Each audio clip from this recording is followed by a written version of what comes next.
Les articles partitifs. Les articles partitifs means partitive articles. What do? They are placed in front of uncountable noun.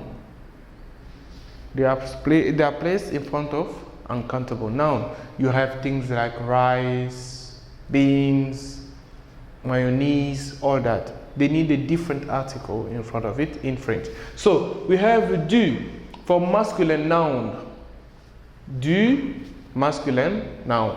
We have de la, feminine noun. And we have des, pluriel. Du, masculine, I can say du thé, du miel. Du thé means tea, du miel means honey. De la crème. De la crème means cream. Okay? Now, when the feminine noun starts with a vowel, I can say de l'eau.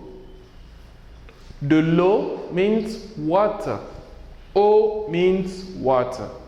Here I can say des légumes. Des légumes means legumes. Many. Des sucreries.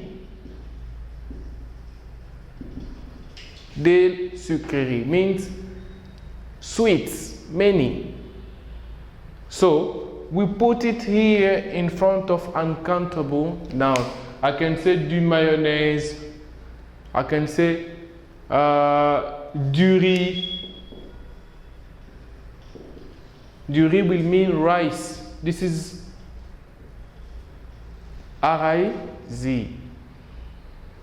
So, du thé, du miel, du riz, de la crème, de l'eau, des légumes, des sucreries.